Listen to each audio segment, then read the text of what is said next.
At Cornell, where freedom of expression really means freedom from speech and words that wound, it's an honor to introduce Barry Strauss, the director of the Program on Freedom and Free Societies.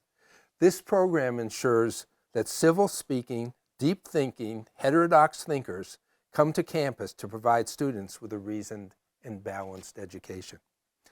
The Program on Freedom and Free Societies was deemed an oasis of excellence by the American Council of Trustees and Alumni, an organization that has put Cornell on notice in terms of its poor record on free speech. Beer is a professor of history and classics, author of many books, and is currently writing Rebels, the Jews and Rome, which will be out in late 2025 or early 2026. According to Publishers Weekly, no one presents the military history of the ancient world with greater insight and panache than Strauss. A few days ago, I noticed a retweet by Seneca Scott, a post-partisan solutionary, founder of Neighbors Together Oakland, a cousin of Coretta Scott King, and a graduate from ILR in 2002. And he tweeted, "How did Oakland activists go from F the government to don't you dare criticize the government in a span of 1 year?" So why is such either-or thinking so common today? Greg Lukianoff, who, along with Jonathan Haidt, wrote The Coddling of the American Mind, told us that parents and educators are teaching the great untruth of us versus them, which reduces all complexities to either-or thinking. As part of the American Mind series on April 11th, Ted and Courtney Balaker will be here to show their documentary film entitled The Coddling of the American Mind. So please come and they'll have a talk back with the director and producer. In the closing of the American Mind, Alan Bloom wrote that universities no longer instill the love of truth in students that would train them to be nuanced and critical thinkers in the search for the true, the good, and the beautiful, but rather become conformists. He wrote, "When I was a young teacher at Cornell, I once had a debate about education with a professor of psychology. He said that it was his function to get rid of prejudices in his students. He knocked them down like 10 pins. I began to wonder what he replaced those prejudices with. Had he considered how to give students the love of the truth necessary to seek unprejudiced beliefs? Or would he render them passive, disconsolate, indifferent, and subject to authorities like himself?" As Henri Poincaré said, "To doubt everything or to believe everything are two equally convenient solutions. Both dispense of the necessity of reflection." That's how I teach optics and reflection and angle I equals angle R with Poincaré and all. Disciplined questioning in the search for truth is the basis of a classical liberal education. Questioning on campus is rare for two reasons. One, the widespread fear of being canceled for questioning the orthodoxy.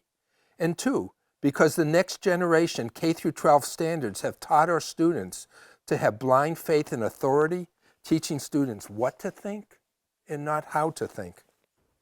Both of these can change. We must teach our students the value of the liberal arts for free thought that brings us closer to the true, the good, and the beautiful. It's from Matthew. As well as the importance of free and civil discourse to get there. So as part of that mission, I'm proud to introduce Barry Strauss, a rebel with a cause, the cause of freedom, to talk about the closing of the American mind. Barry. Thank you, Randy. Thank you for that very generous introduction, and thank you everyone for being here today. I've been at Cornell for many years, but I don't often get up to the Ag Quad. I'm delighted to be here in such a nice lecture room. So as my colleague said, I'm going to talk today about Alan Bloom and his book, The Closing of the American Mind, whose subtitle is How Higher Education Has Failed Democracy and Impoverished the Souls of Today's Students. So a little bit about Alan Bloom first. I know that at least one person here knew him personally. I met Alan Bloom on 2 occasions, but I can't really say that I knew him personally. He was a professor of political philosophy, born in 1930 and died in 1992.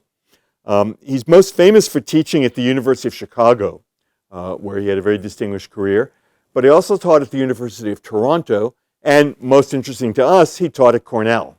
And he was here in 1969, in the famous year of the Revolution. I'm actually not going to talk much about 1969, though he does touch on that in the book, but maybe we can get to it in the Q&A. So a little bit about his publications. So a distinguished publishing career. He published a book on Shakespeare's politics. He published several books of essays, one of which I think was called Love and Friendship. And he published 2 very well-known translations and commentaries.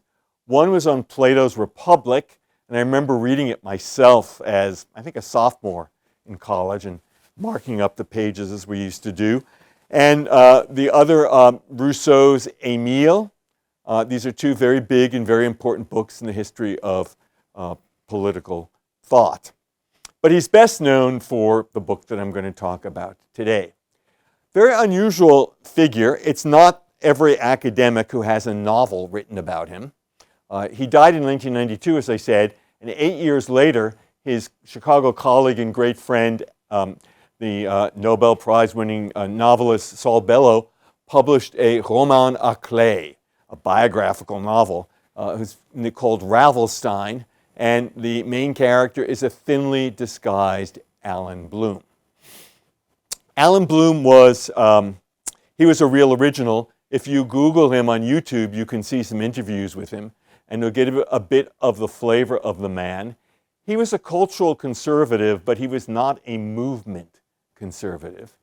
He voted Democrat, and he was a gay man, which made him rather unusual as a cultural conservative, especially back then. It's said that he died of AIDS. He does, in the novel, he dies of AIDS, but there's some debate about whether that was the actual cause of his death. Okay, so today I want to talk about 3 things, or focus on 3 things.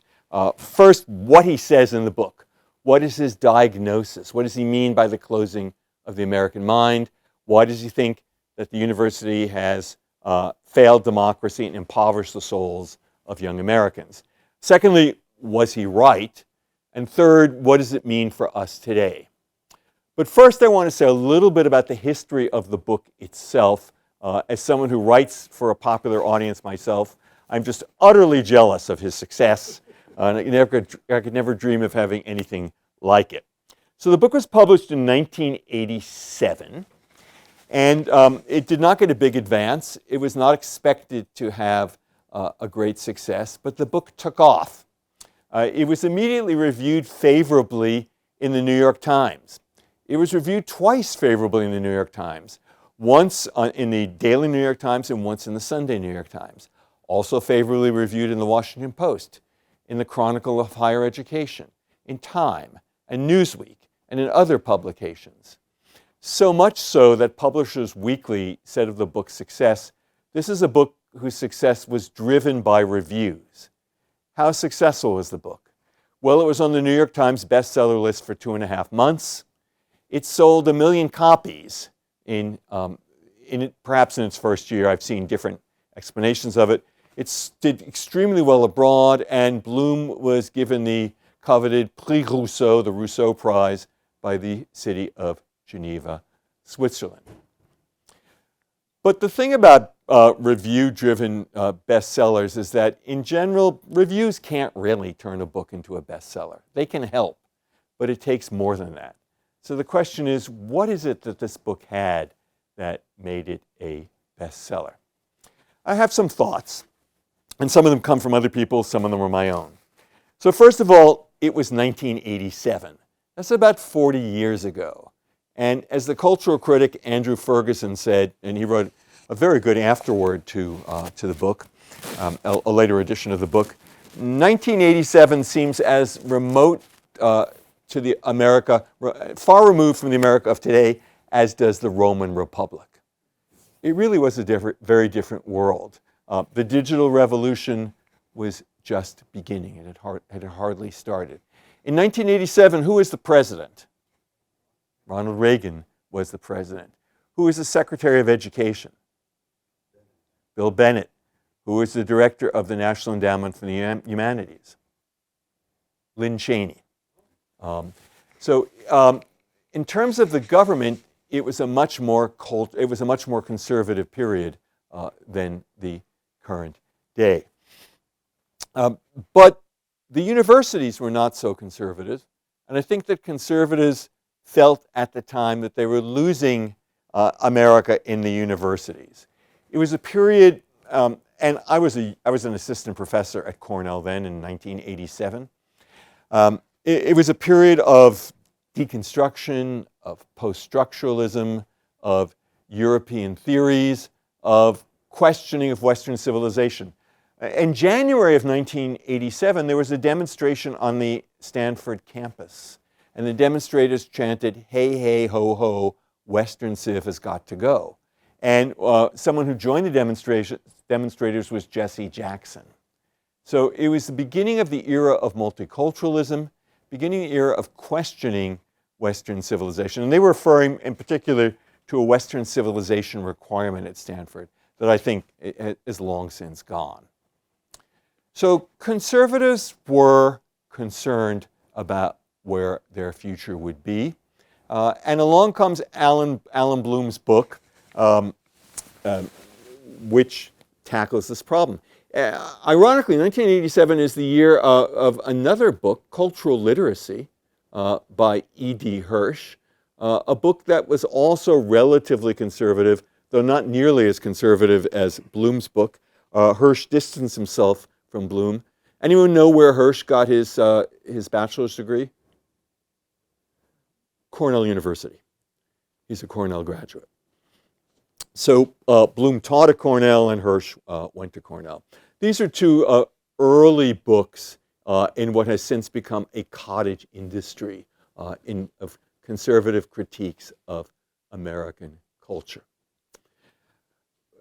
Another reason why Bloom's book was so successful is that Bloom was a guy with a lot of style. He was a very witty guy, a very funny guy. After he left Cornell, I think in 1970 or 69, he went to the University of Toronto. And when asked what he thought of Toronto, he said, well, you know, it's kind of a dull city. It's the kind of town in which they put cream cheese in the gourmet section of the supermarket. Not really very fair to Toronto then, I'm sure, and certainly not at all what Toronto is like now. Some other lines from Bloom. Let me look at my notes in case I've forgotten them. He said that America has been infected with nihilism from Europe, but it's nihilism with a happy face. And when talking about the influence of Weimar German culture on the U.S., he said, the new American lifestyle has become a Disneyland version of the Weimar Republic for the whole family. But I think the thing that really sold the book in terms of his humor, the thing that it was famous and infamous for, was his attack on rock music. He said that rock music was corrupting the young in America, like a modern day, like as if rock music were Socrates, I suppose, and he was an Athenian critic of it. He said rock music is popular because its beat is the beat of sex.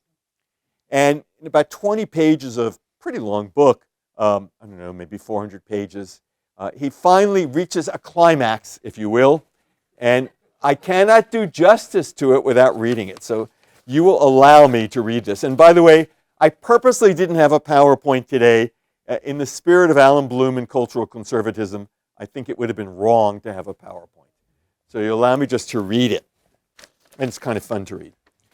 Picture a 13-year-old boy sitting in the living room of his family home, doing his math assignment while wearing his Walkman headphones or watching MTV. Kind of dates himself. He enjoys the liberties hard won over centuries by the alliance of philosophic genius and political heroism, consecrated by the blood of martyrs. He is provided with comfort and leisure by the most productive economy ever known to mankind. Science has penetrated the secrets of nature in order to provide him with the marvelous, lifelike electronic sound and image reproduction he is enjoying. And in what does progress culminate? A pubescent child whose body throbs with orgasmic rhythms, whose feelings are made articulate in hymns to the joys of onanism or the killing of parents, whose ambition is to win fame and wealth in imitating the drag queen who makes the music. In short, life is made into a nonstop, commercially prepackaged masturbational fantasy. I don't know how many people bought the book because they thought it was going to be like that, but it's a pretty unusual and atypical part of the book. So sex, drugs, and rock and roll, that certainly helped sell the book, but I don't think ultimately that answers why the book was so successful. I think the book was so successful because it claimed to have the answer. It's a book that has the answer, and the answer is very simple. It's the political philosophy, stupid. That is what I think Alan Bloom would have said. It's not economics, it's not technology, it's not politics, it's political philosophy. And Bloom said that at the root of the cultural changes in the university, and that he thought were selling short American democracy, at the root of them was a fundamental change in American political philosophy. So let me try to take you through his argument. And let me warn you, I am not a philosopher, not a political philosopher, not a moral philosopher, not any kind of philosopher. I'm a historian. And from Bloom's point of view, that meant that I could never quite reach the heights.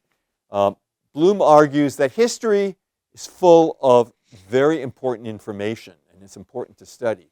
But ultimately, philosophy is where the action is at. He particularly criticizes what he calls historicism.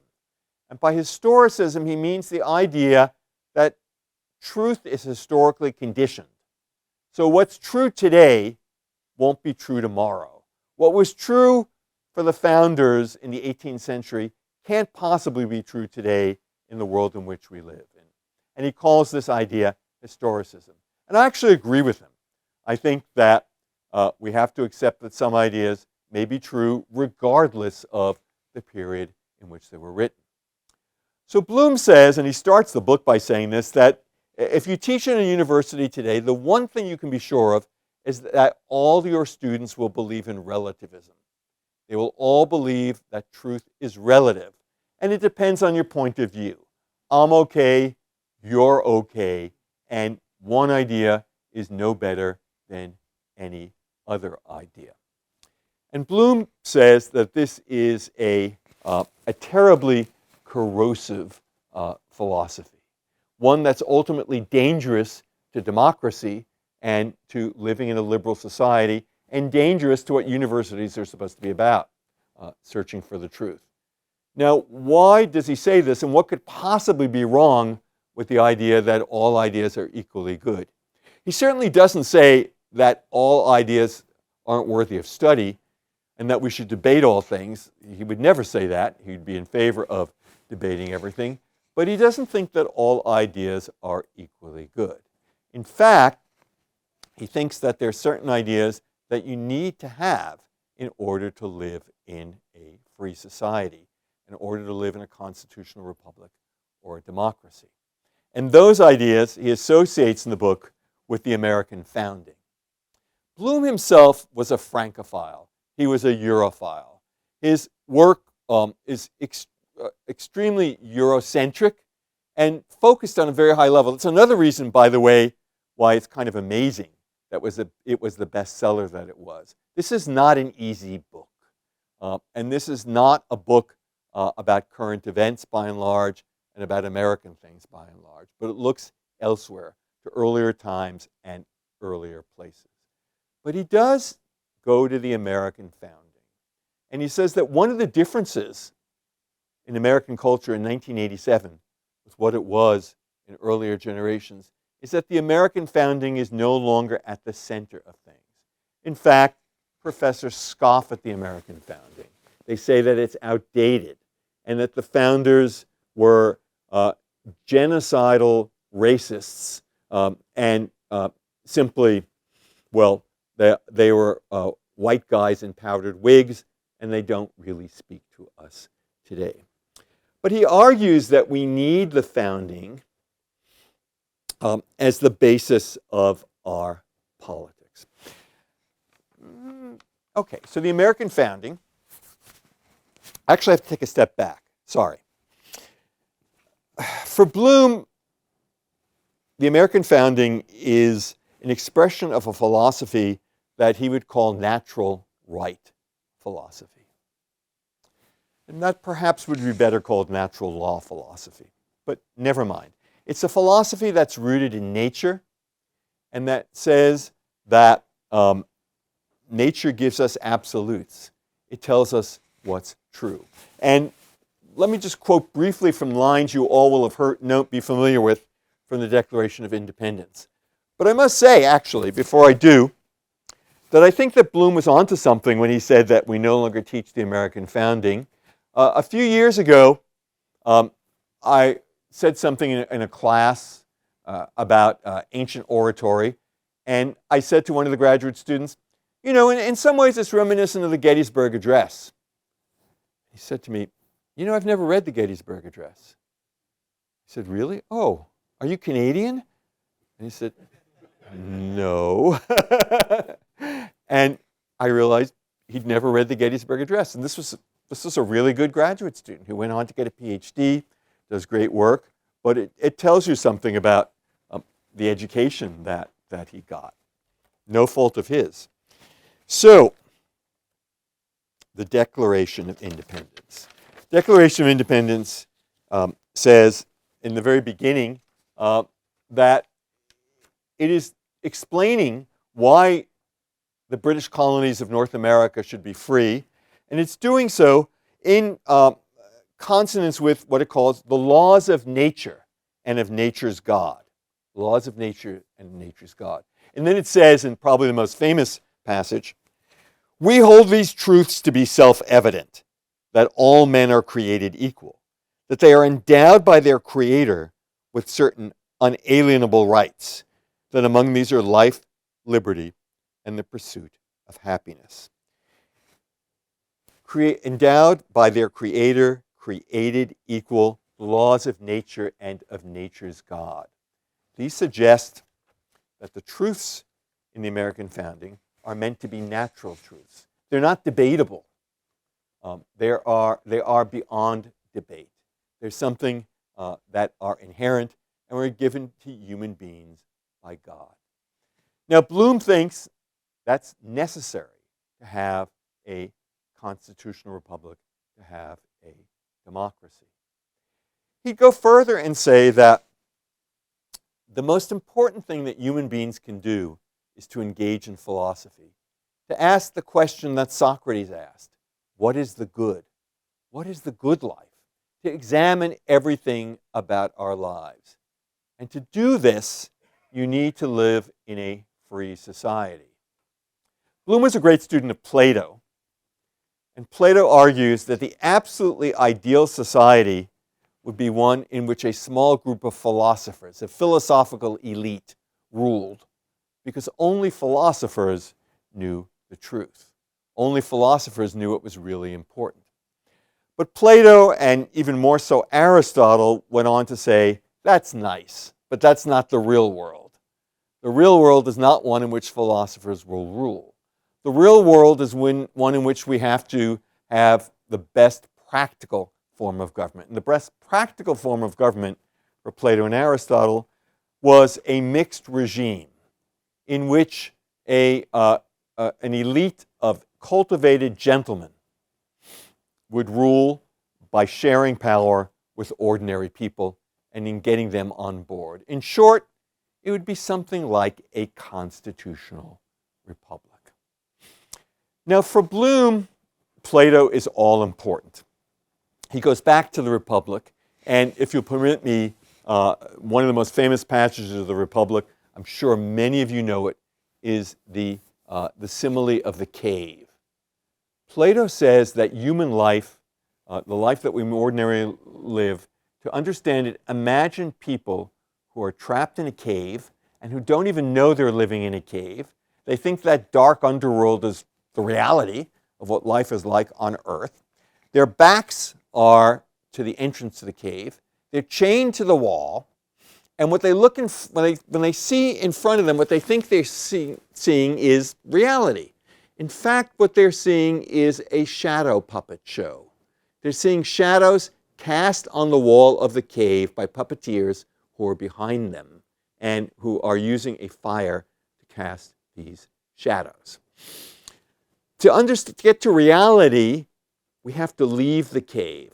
We have to go out to the glaring light of the sun, and only then can we see reality. Now, how do you do this, according to Plato? You do it through education. Education enlightens people. And through proper education, you can see the light of the sun and you can see the truth. So for Plato, education is a process that will lead people to the truth and that will enlighten people. It's a process. Plato was an elitist, and he thought that it was a process that only a few people could fully benefit from. Only a small elite could make their way to philosophy. Oddly enough, he was not a sexist. He thought that women as well as men could become philosophers and could reach the truth. But only a small philosophical elite could reach the truth. Well, I hope I haven't gone too far afield. The point for Plato and for Bloom is that you need to have a philosophical absolute. You need to have a firm ground to set your feet on in order to have such a system. You need to have some concept of nature. Now, a slight footnote, Bloom was a representative of a school of political philosophy that became very prominent in late 20th century America. It's the school of Leo Strauss. No relation to me. I, unfortunately, am not related to Leo Strauss. I come from a different branch of Strauss land. Leo Strauss was a German emigre philosopher. Oh, both Strauss and Bloom were Jews. Strauss was a German emigre philosopher. Bloom was not an emigre. He was a Hoosier. He came from Indiana. Strauss came from Germany and fled the Nazis, came to the United States, and had a very distinguished career at the University of Chicago, where he influenced a generation of political philosophers, and his followers, known as Straussians, are still very influential in the academy today. They tend to be conservatives. They're not all conservatives, but they tend to be. Strauss's most famous book, the one that most people know about, is called Natural Right and History. Natural Right and History, in which he tries to trace the importance of the idea of nature in political philosophy. Strauss dedicated his career to going back to classical political philosophy and to taking it seriously, to thinking that Plato and Aristotle and a whole series of philosophers, including the medieval Arabic philosophers, Al-Farabi, for instance, held truth not just for antiquity or not just for the Middle Ages, but for all time. And that if we wanted to respond to the crisis of liberal society, the crisis that he had seen lead to Weimar Germany and to Nazism, then we needed to go back to ancient political thought in order to have a firm footing to understand where we are today. Bloom doesn't talk much about his debt to Strauss in the book. I'm not sure he mentions Strauss at all, but certainly his ideas are very much influenced by the teaching of the master. So Bloom's answer is philosophy, natural right, and a rededication to the American founding. And he says that America is so important because America represents the rational quest for the good life according to nature. The rational quest for the good life according to nature. And since he says that America is the greatest experiment in this, in the history of the world, then the future of America matters a great deal. And so let's go back to the university and to the closing of the American mind. Bloom says if you look at relativism, if you look at what's supposed to be a great opening, it is in fact a great closing. I'll quote, "What is advertised as a great opening is a great closing." In an earlier generation, the starting point for people was the idea of inalienable natural rights. The founders in the Declaration say unalienable, but we have since switched to inalienable. That's standard usage. Inalienable natural rights were the basis for the political system. Instead, it's been replaced by a philosophy of relativism. Whatever, anything goes, anything is okay. No one idea is better than any other idea. If you want to understand ideas, you have to put them in their historical context. All ideas are only good in a particular time period, and they're not eternally good. A quote again from Bloom. So, in Bloom's ideal of the founding, the way he describes the American founding, the founders were concerned about creating a system of government in which the majority would rule, but the majority would not be able to tyrannize minorities. You could not have a tyranny of the majority. And the way they did this, as I'm sure you all know, is to set up a system of checks and balances. They didn't assume that human beings were naturally good. Rather, they assumed that human beings were pretty bad, and that the way to stop them was to set them against each other. If you had the different parts of the system balancing each other, no one part could dominate, and freedom would have a chance to survive. The system that they set up was based on the idea of the Declaration that all men are created equal, and that life, liberty, and the pursuit of happiness is what the purpose of politics, what the purpose of government was. So this is the system they set up. They were skeptical of minorities. What's the problem with minorities? From the point of view of the founders, minorities were all but equal to factions. And factions, they knew from their study of history, factions is what destroys societies. Factions leads to civil strife and leads to civil war and leads to disaster. So they wanted to set up a system that would eliminate factions. They failed in setting up a system that eliminated factions. But the system of checks and balances generally tended to work pretty well. But they were skeptical about minorities, and they always wanted to push towards the common good. They wanted to have a society in which people would work together and compromise. They'd be forced to compromise because nobody could ever be 100% in control. And they would therefore work towards the common good. One of Bloom's criticisms of openness, as he calls it, of relativism, is that it is very difficult to find a notion of the common good. He says, when there are no shared goals or vision of the public good, is the social contract any longer possible?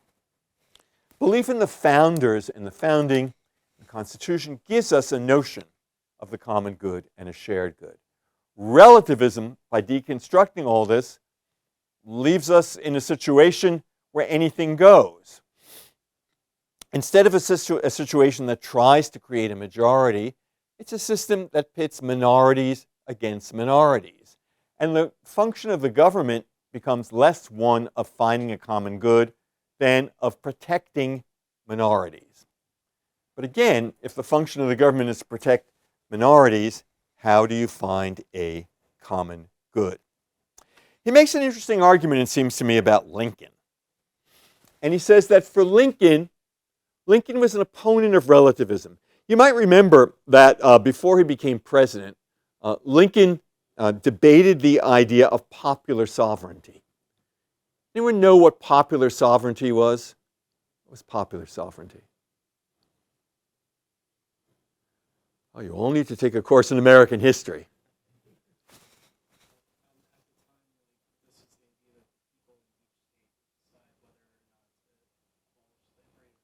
That's right. Exactly right. Well done. Yeah. You want to repeat it? Yeah, sure. So at the time, it was the principle that the people of each state should decide whether or not. Yes. That it was up to the people. Every individual state could decide whether to have slavery or not. And the great advocate of this was Stephen Douglas. And after all, if I'm okay, you're okay, and any idea is okay, then that works.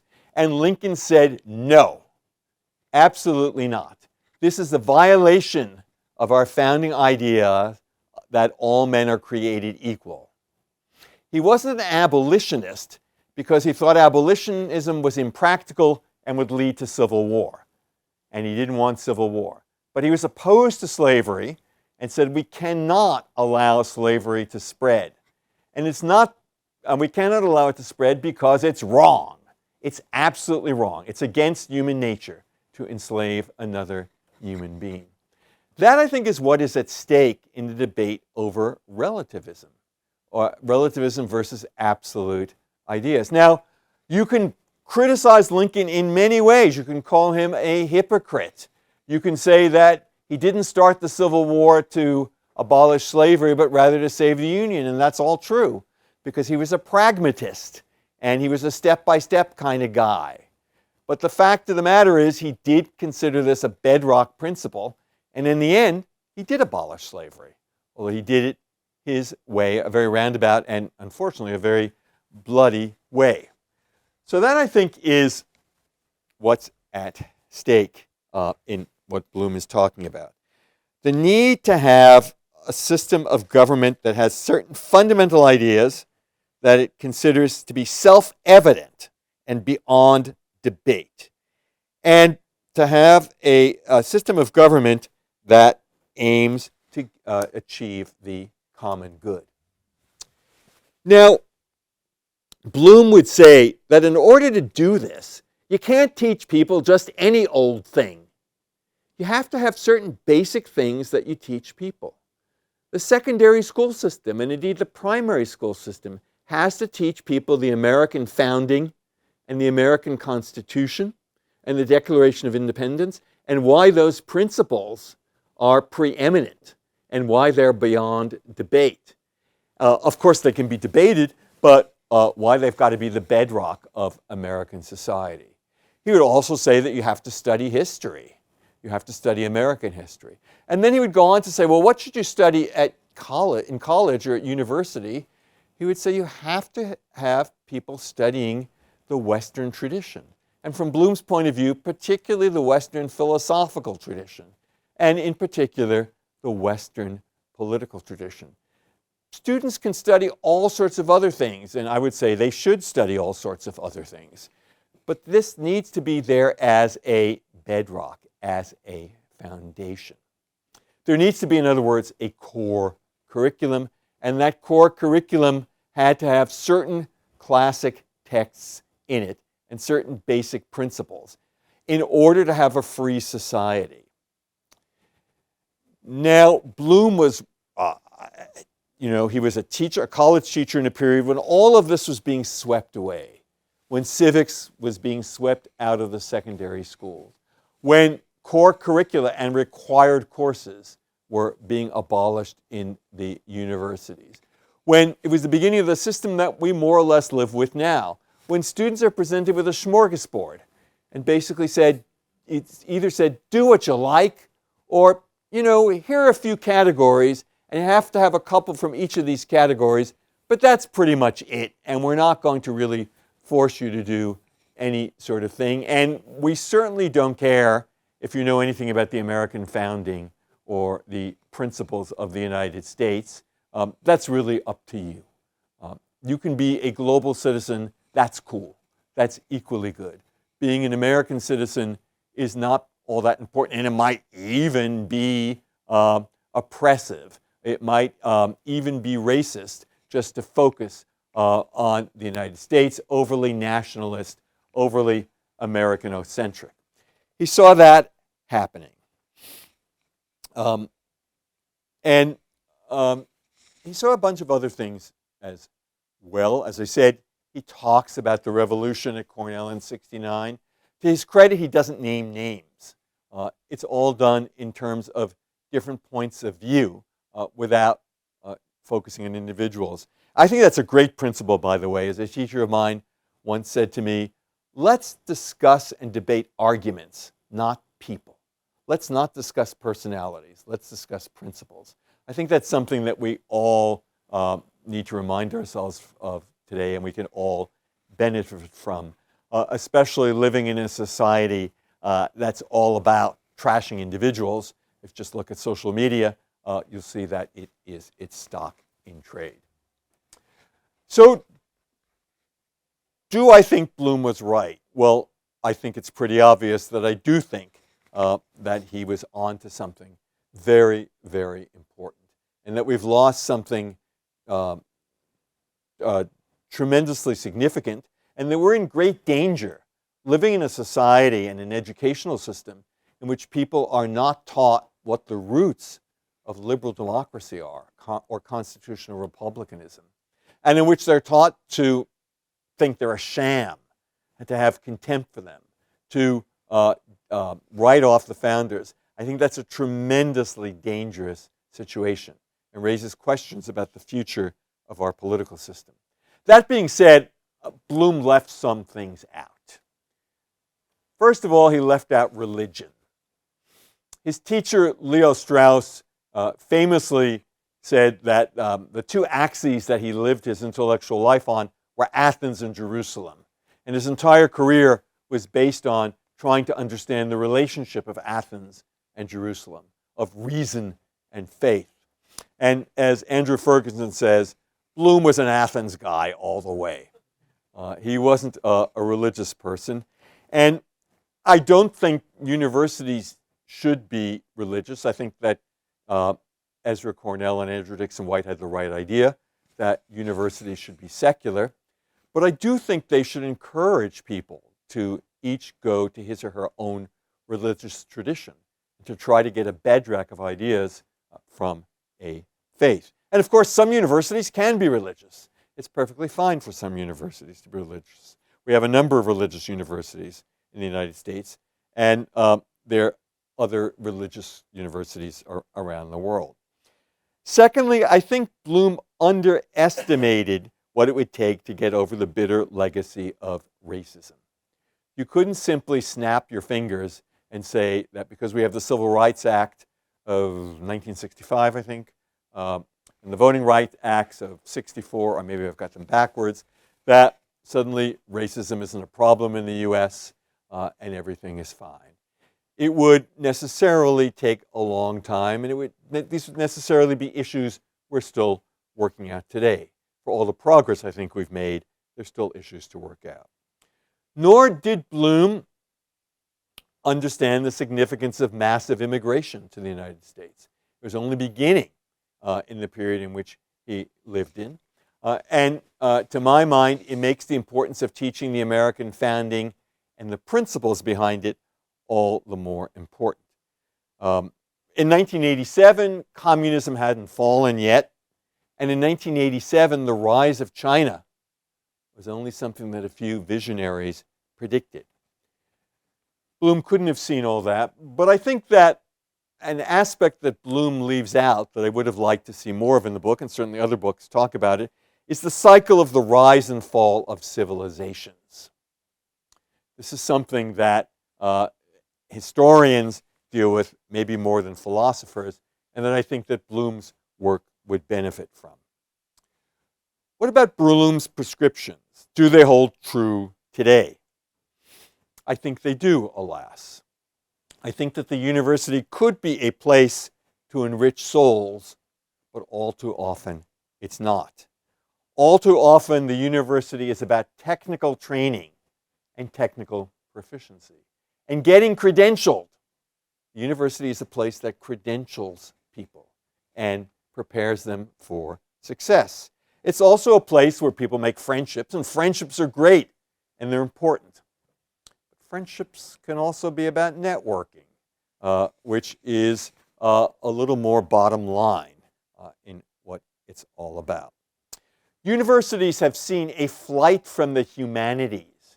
This was already underway in 1987, but it has gathered pace tremendously since then, and fewer students at universities major in the humanities or even take humanities courses. You might say that the humanities have something to do with that, and that the humanities themselves, we in the humanities, need to make our courses speak to issues, fundamental issues that matter to students more, and that we have become too narrow. The university was originally supposed to be a place about truth, that pursued truth. But increasingly, the university has become a place that's about social justice and about activism. It's less about understanding society than about changing society. And universities are proud of the impact they have on society. And of course, it's great that universities do good things. But we want our students to understand that the bottom line of universities is to study the truth, the beautiful and the good.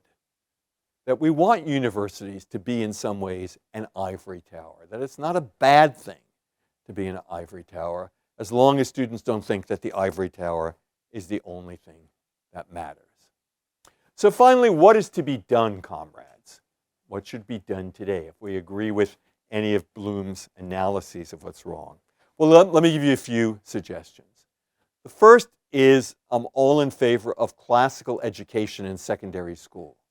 I'm all in favor of the classical education movement that is becoming more prominent in the United States, that wants students in secondary school to read the Greco-Roman classics, to read Shakespeare, to read Milton, to read Lincoln, to read Frederick Douglass, to read the foundational documents that have made our civilization what it is.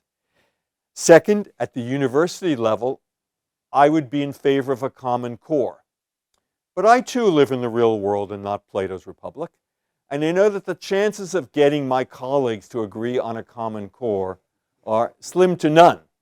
And if we did finally agree on a common core, it would be so watered down and so universal as to not be very helpful. So I would settle for a series of common cores that allows students to choose a common core, requires they choose a common core when they go to university.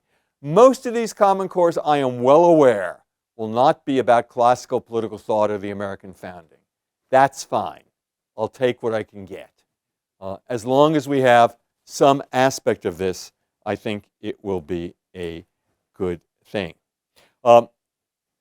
Since I've criticized Bloom for leaving out religion, I think that as a society we need to see a rededication of each of us to our respective religious traditions, or to the religion that we choose, since we don't have to choose the religion of our tradition. And if that choice is atheism, so be it. Just be prepared to discuss and debate your atheism with others who are not atheists.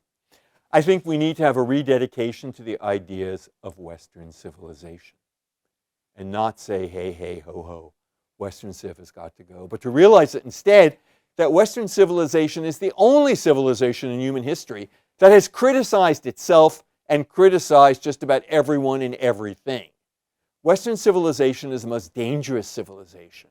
It's a civilization that dynamites itself. Going back to its foundation in the Greeks and going back to Socrates' question, what is the good life? It's not an accident that Socrates was put on trial and was executed for not believing in the gods of the city. Western civilization gives you the framework to criticize Western civilization, even to reject Western civilization.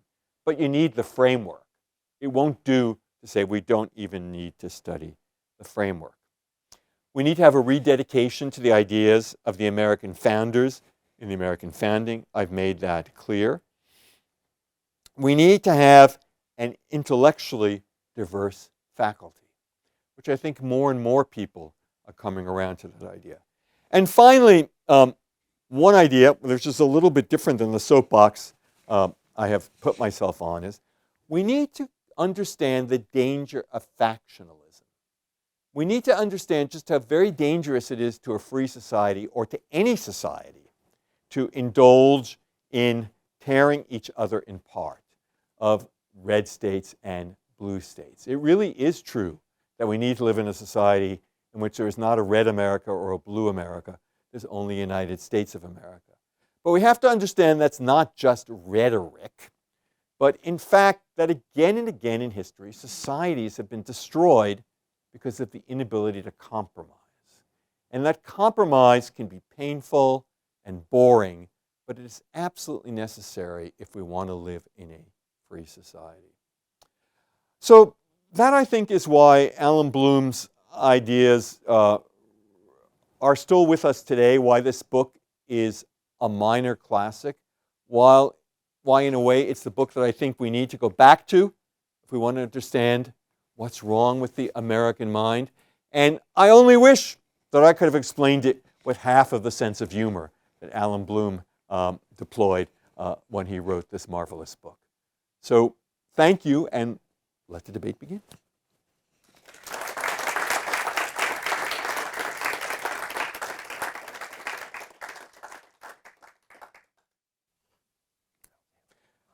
I did meet Alan Bloom, as I said, twice.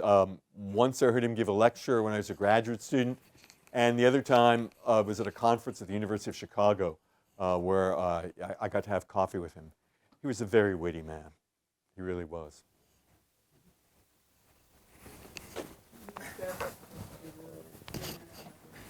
Excuse me? I believe it.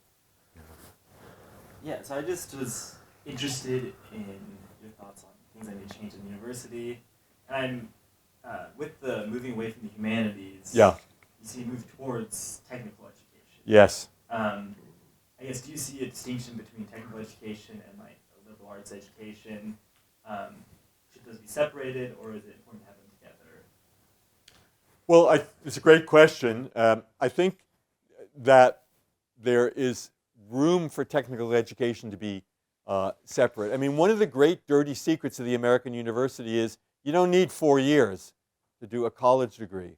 Honestly, I think most of them could be done in 2 years, and some of them could be done in a year and a summer. I shouldn't say that because then I'd be out of business. For a technical education, I highly doubt that you need 4 years of University for Technical Education. Maybe you do. Maybe you do for certain techniques. But I think if you want to go to get a university degree, that I think that a liberal education needs to be part of it. Because we want people to not just be technically proficient, we want them to be citizens. And we want to make them to make informed decisions as citizens. We don't want them to get their political philosophy from Twitter and Facebook and TikTok.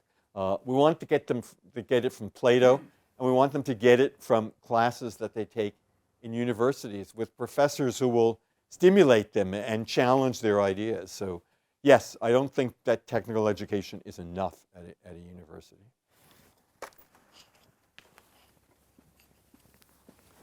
Thanks, Barry. I really enjoy this. I have a question about your prescription, your pragmatic prescription for maybe tracks or something like that, where you can have these features. So, I mean, speaking from my own perspective, if I only had to take one course in college, if there's one that I remember that was useful, it was my Western Civ course. It was 2 semesters. Everything else pales in comparison to that, because it was the first time I had the concept that the world actually has a basis, that actually works in a certain way. There's history behind the social structures that we have. It all makes sense. So I'm afraid of is having kids now, when my kids are in their 30s, but when they were in college, I encouraged them to take a class like this, and they couldn't find one. Yeah. Right. So I agree with your smorgasbord idea. It's better than nothing. Right. But if your smorgasbord doesn't include a high quality element like that, then it doesn't matter. So the question is, is it possible to get at least an offering that is true to the actually classic traditions of the founding and history? Yeah, well, you make a really good point. There probably are a number of universities where you couldn't even find a Western civilization course. And that, I think, is part of the problem. So yeah, we need to have that. Or if you do, it's not Western civilization. Western civilization is what's wrong. It's what's wrong with Western civilization. And yeah, I mean, I really do think it's absolutely essential to make the point that Western civilization is a tool for criticizing all civilizations, and that's what makes Western civilization distinctive. Western civilization is a question mark, and Socrates is a question mark. That's why it's so important. Yeah. Yeah, so thank you so much for welcome. your talk, and really appreciate just a number of your prescriptions for the university. My question is on reading, because I see this like with my own generation, but also like something I'm even more concerned about is younger people, Right. like currently in high school, Right. like junior high, elementary, they're not reading. A lot of what they do is like scroll through TikTok and Instagram and Right. other Yeah. applications, and I'd say like one of my favorite classes within the MBA program here at Cornell was General Casey's VUCA class, and there we read from Aristotle's Ethics and Great. The Art of War by Sun Tzu, Right. but a number of people did not do the readings Yeah. Well. for the class, which I understand there might be other reasons for that, but these are nonetheless like very important classical texts that are not only important if you're a military strategist, but also if you're entering the business world. They're also like very useful and very important and contain timeless knowledge. So how do you encourage young people to read again? Yeah, it's a great question. And in some ways, by the time you get to university, it's too late. They've already been corrupted. I think part of the problem is that our open society, exposes young people to smartphones and social media and various digital things, and they're gone.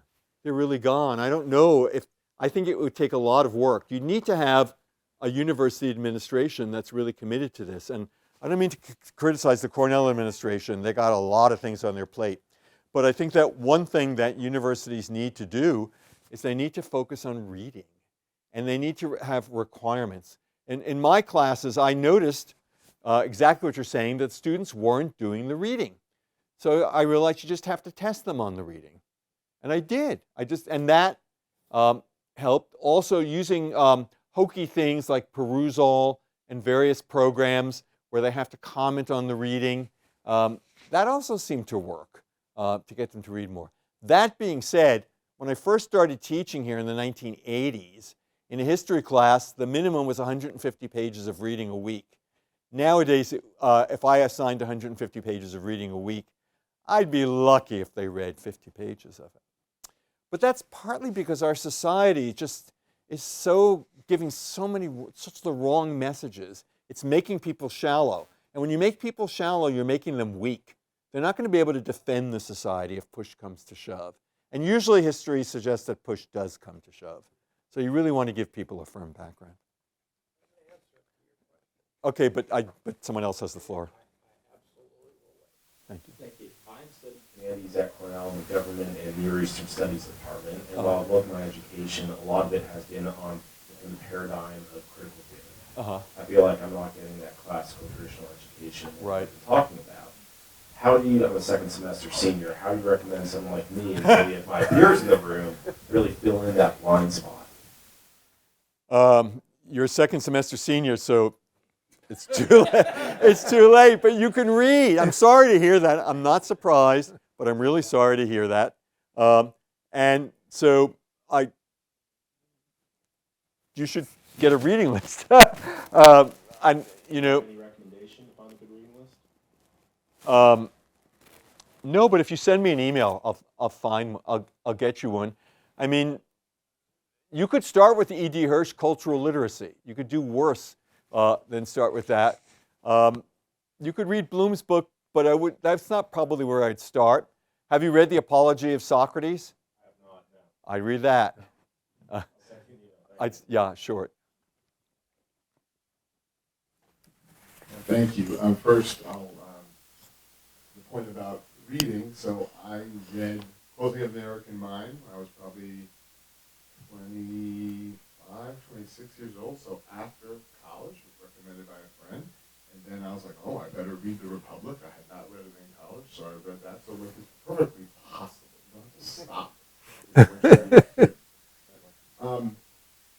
Just a quick compliment.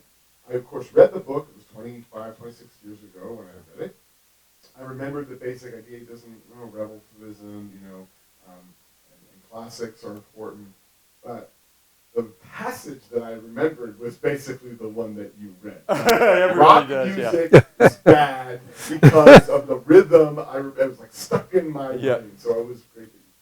So my question is about this idea of, on the one hand, we have this question of, anything goes, relativism, your truth, my truth. On the other hand, there's this sort of defense of like Western civilization only. And it strikes me that, I remember even when I read the book, couldn't there be a balance where we take, it doesn't have to be a Western Civ class, but like, what are the deep questions and what have different societies sort of debated? And maybe you end up saying that Western is the best, but we could start by saying, Western society is not the only society that thought it had the right answer.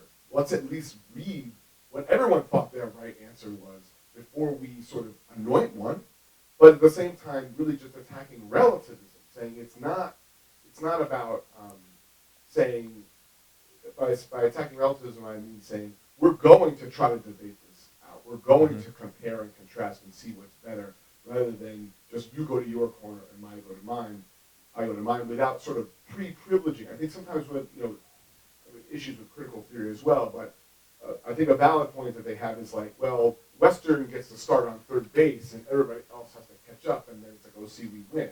Whereas if you had a kind of like fair debate from the beginning, starting in maybe freshman year, you could take a civilization class, or I don't know. Thoughts on that? Yeah, I respectfully disagree. First of all, I do think it's important for students to, especially in today's world where people want to do business and live with people from all over the world, I think it's important for students to know about other traditions. But I think it's also important for them to say, but the tradition of this country is Western civilization. And it's not just the tradition of this country. It is the tradition of questioning. It's the great tradition of philosophy. It's influenced other civilizations. And other civilizations have philosophies.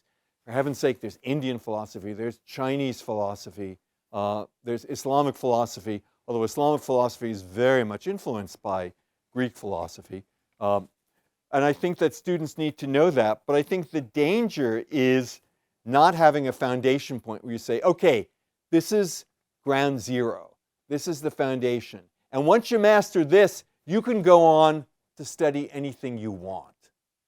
My concern is that if the very beginning is, it's all okay, I'm okay, you're okay, we're all global citizens, which, by the way, I think is an utterly bogus and dangerous concept of global citizenship, then people won't have a sense of what the basic philosophical questions are. I mean, I don't think that there are other societies that have this dedication to freedom in the same way that ancient Greek society does. There is a notion of freedom in the ancient Near East, and it tends to mean not being a slave. And there's nothing wrong with that. That's a good notion of freedom. But the Greek notion of freedom is much more of an active notion of freedom and citizenship and participating in the government. And that's something unique and precious. And I think we have to say to people, that's unique and precious. And it comes from a certain philosophical tradition and a certain idea. And it doesn't mean that you denigrate other traditions. You want to respect all people. But you got to know what this tradition's about. So that would be my answer.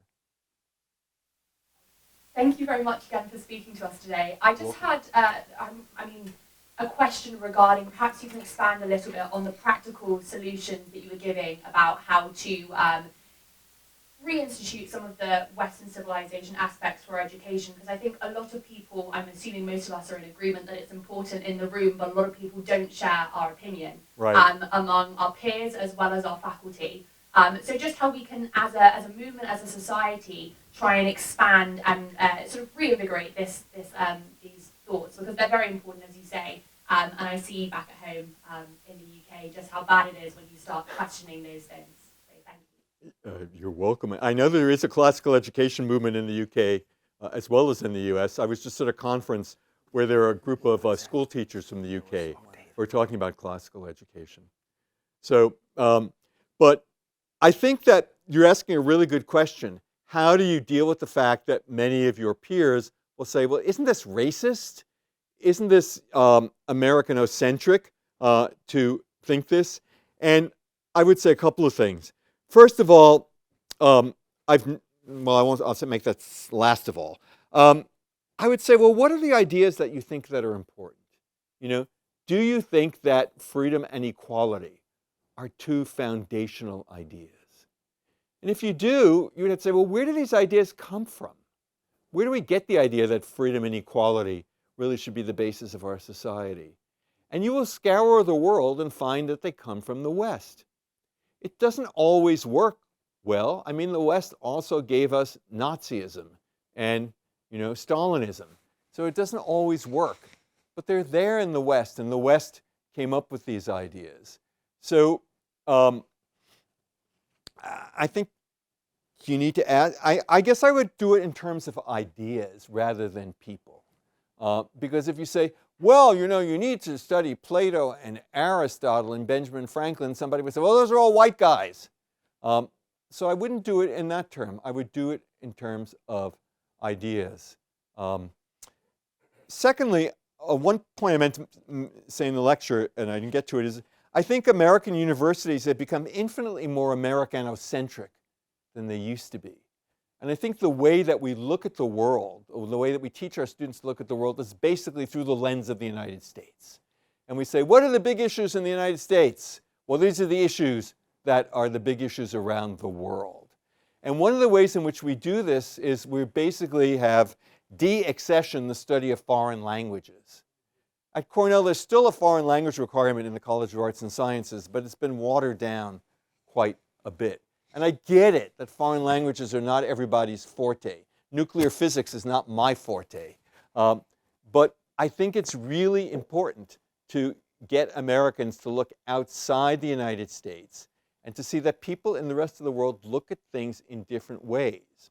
I'm totally in favor of international education. I think it's essential. But I think the question is, what's the attitude that you go to it from?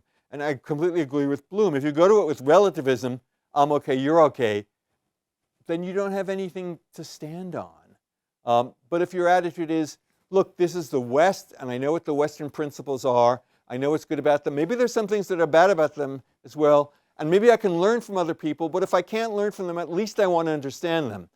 That, I think, is the attitude to take. So I could get principles rather than personalities.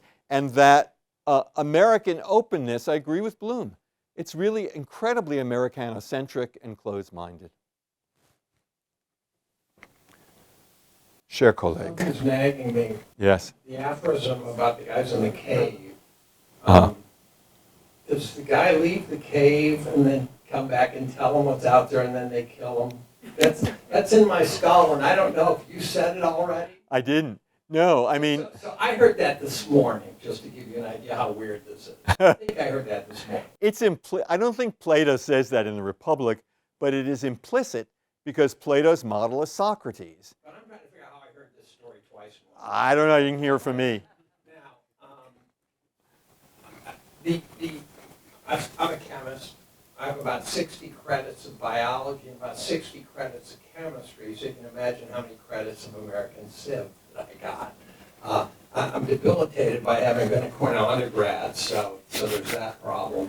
I don't think I was ready for American Civ at the at that point in my life. So I've returned to American Civ. I've returned to the humanities to understand the world that I'm now trying to understand. And so in some sense, I don't think you can understand history until you've lived a unit of it. And I don't think an 18-year-old has lived a unit of history. And so in some sense, it's almost how do we get the future leaders who are in their 30s to go back and figure this stuff out? Because right now, our leaders don't look terribly gifted.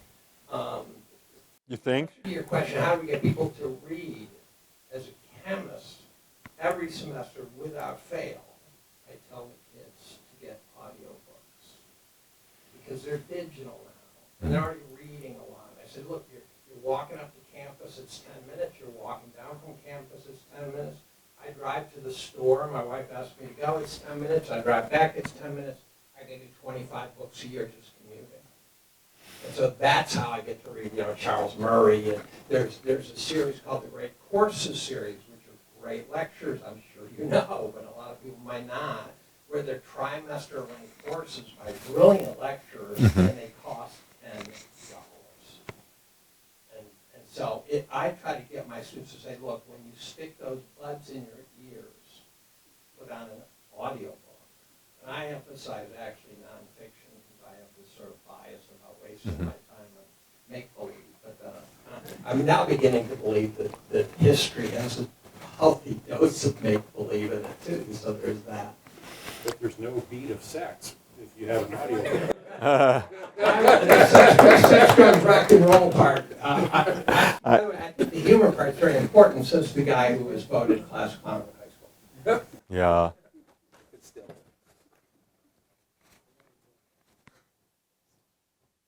Thank you. You're welcome. I'm in the humanities. Uh-huh. And it's a very wonderful place to be at the moment, but very challenging place to be as well. If I may advise my brother here, I mean, you have the leverage to choose courses here at Cornell. So you could choose courses in classical Greek and philosophy and all that. I have done some of them, like the ancient philosophy. Right. That made me read Plato's Republic. My question is based on your critique of Bloom. Yes. Your very first critique of Bloom. And the first critique is that he just used the naturalistic point of view and didn't bring a theistic view to it. So he just went to the legacy of Athens and avoided the legacy of Jerusalem. Right. And if his ultimate goal was to defeat relativism, and yet he went through naturalism to argue for maybe objectivity or truth, how could that actually hold? Because, for example, can we truly argue for the wrongness of slavery based on natural law? I don't think so, but I don't know what the answer may be from you. But again, because of his own view, and because he left out the legacy of Jerusalem, Right. do you think that his reading of the founding document of America is correct? Because for me, I would want to think of the founding document, the Declaration of Independence, as a theistic, personalist document, because I think that in order to really have a point of reference that we could hold on to and avoid relativism, and also avoid infinite regrets, the philosopher needs God, even if that God is not personal. Because, okay, for example, a parent says to a child, wash your hand. The child will say, why? The parent will say, because it's good. Why? I said because it's good. Right? So the parent is now becoming an authority to say, because I said so. So it's like if at all we have a reference point that holds, then maybe your advice on studying theology, going back to do things having to do with religion, Right. may be right. Yeah, well, thank you. I mean, I agree with you. And as you know, notice what I said, that the Declaration says that we have these human beings are endowed by their Creator. And they talk about nature and nature's God. So I also tend to think that you can't really get this from philosophy in the end. One thing I've never really understood about Bloom or Strauss is where is the basis from nature for their principle? And I think Strauss has been criticized. He has one book. It's about a medieval Jewish philosopher named Judah Halevi. And in that book, he tends to say, well, actually, you really need God to get where you want to go. But in his other books, he leaves it out. So I'm very much sympathetic with you. But as I said, I'm not a philosopher, and I think a philosopher could probably drive a truck through the holes of my argument. So. I hope next year we can bring in Jordan Peterson to discuss just this topic.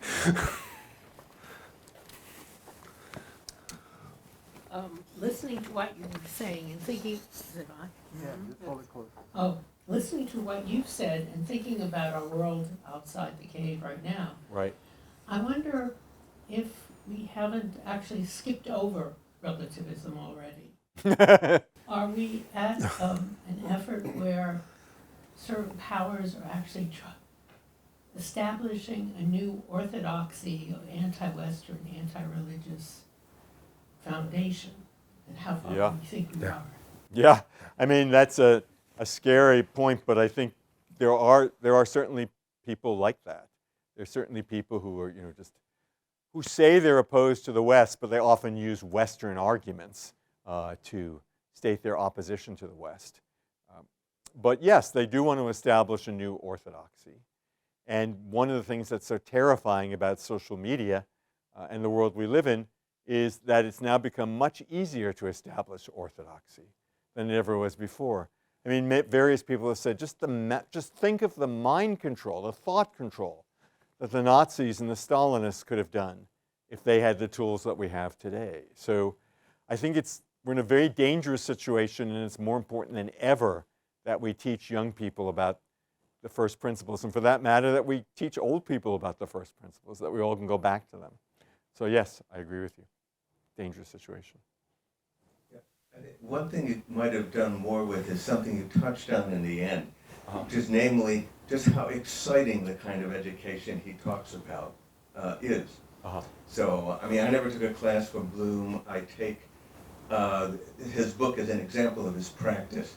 But you might think, for example, well, Nietzsche is the guy who said, there are no truths, there are only perspectives. Mm. And Bloom makes it seem very exciting and very alluring. And the idea, I think, is you have to just be gripped by how exciting that is and then get over it. You mean how exciting Nietzsche's ideas are and then get over it? Yes. Yes. I agree. Excitement can be a way to lure people in, but then you need to go beyond excitement to a mature reflection. So thank you for making that point. Good one. Thank you. So the puzzle of making classical education exciting, to use this language, right? If it's not practical to get people to go read the books because scrolling on those devices is somehow more attractive, might it be possible to get the ideas into circulation that we want by putting it on that media? And I'm thinking people, remark that Shakespeare is one of those big inputs into access to Western civilization. Mm-hmm. That's through plays, right? That's attracting people's attention. Yes.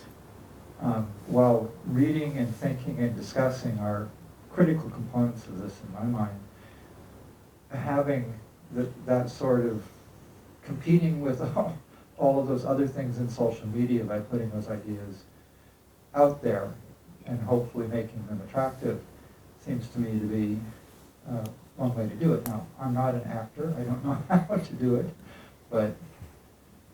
Well, it can't hurt, but I think that we really want to make people read the books. And there's no reason it can't be done. When you and I were in school, you had to read the books. It's just not that hard to get people to do it. It's just that the grown-ups are going to have to exert authority and be grown-ups and say to the kids, no, absolutely not. This is what you need to do. And society has to back them up.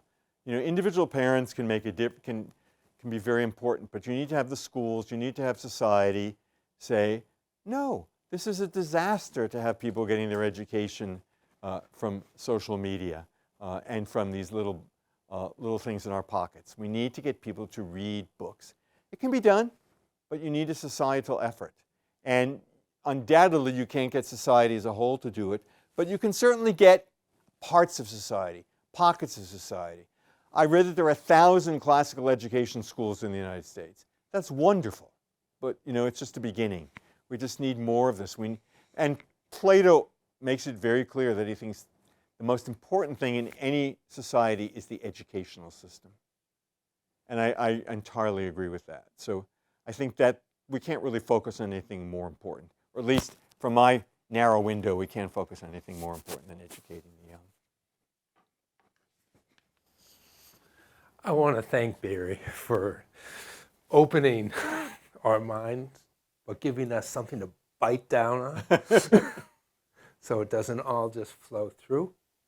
And so this lecture will be on social media in the Alumni Free Speech Alliance YouTube channel. So make sure that people watch it and maybe be inspired to read.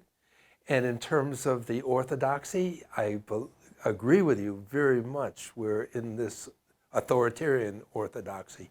And so this is sponsored by the Heterodox Academies of Cornell and SUNY Cortland.